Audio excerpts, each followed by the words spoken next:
What's happening, people? Back with another reaction, back with some more electronic, and we're returning to Twisted Tenderness, 1999. Thank you again to Chris.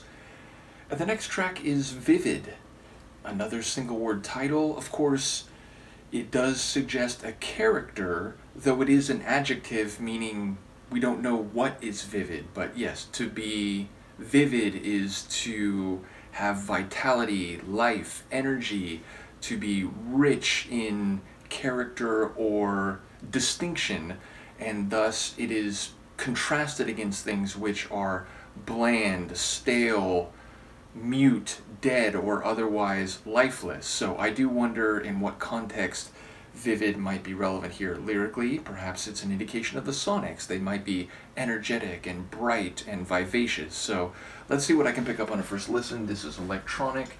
The tune is Vivid, and it's from their 1999 album Twisted Tenderness.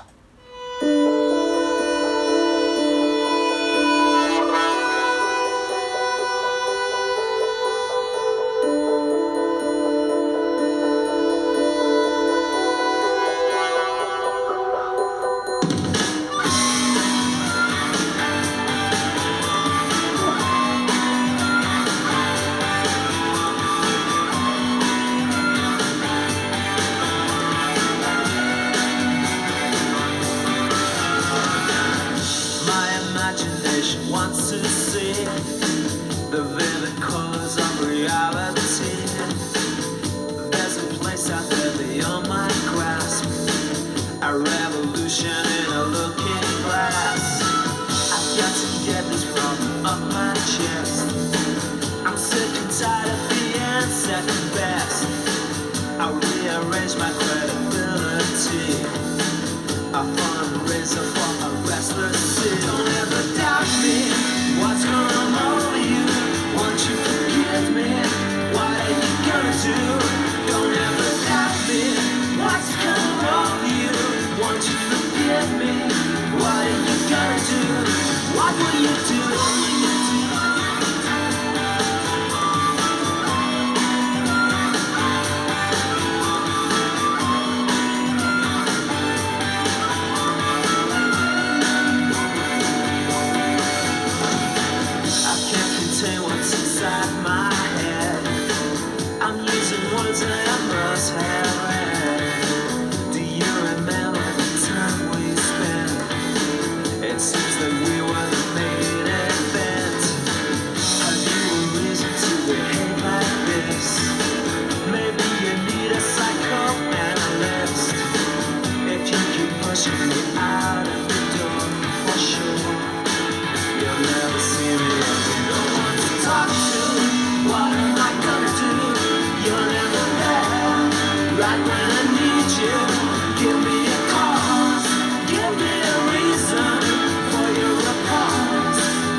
Sad refrain.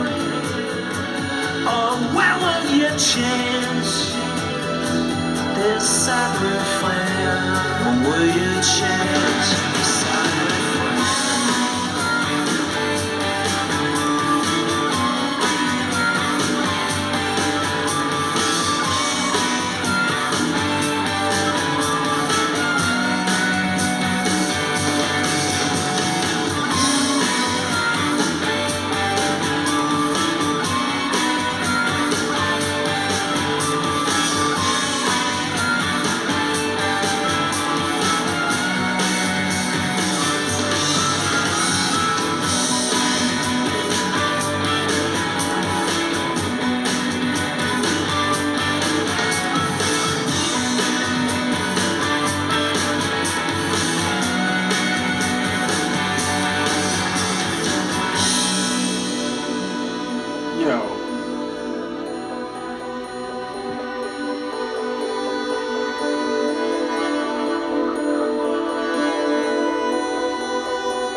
I'm even more stunned than I would have been 30 seconds ago when it seemed like it had come to an end.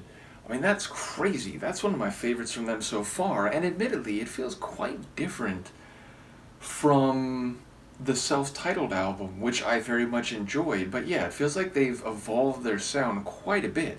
I mean, I already felt that a bit going through Raise the Pressure, but yeah, this is crazy. I mean, it's like a jamming blues rock tune with electronic, pun unavoidable, I guess, additions or accentuations, and I think that's indicative of the prominent or most prominent feature of the song, that harmonica. So, like, it sounds like blues harmonica, but there were a couple moments, even before the very end, when I got a sense that maybe there were some effects on it or it was being electrified in some way, and then at the very end, you know, it sort of fragmented and it got very electronic music sounding, at least, you know, before switching back into a more natural sound. But again, even in the main run of the song, I had this sense that maybe it was a harmonica line, but with some adjustments, with some effects on it.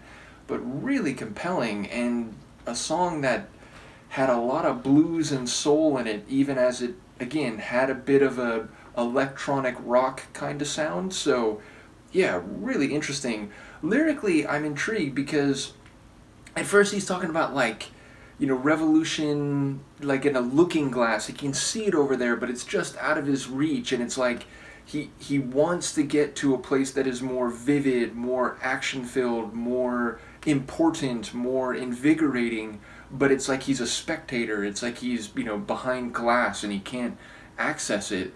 And then, like, in the second verse, and I noticed in the chorus, it's like he's talking to another person, and it sounds like, in a way, he's critiquing them, but then he's also saying, like, don't cry, you're not to blame, you know, it's the same. So it's like he's kind of putting the responsibility on himself, even as, again, it sounds like maybe he's critiquing this other person, which, again, maybe it's not another person. Maybe it's him in the mirror, or maybe it's like, you know, humans, or the way that we behave, or, like, I still think he's probably talking to another person specifically, but I could see the way some of those lines would work on a conceptual level, not like a literal you level.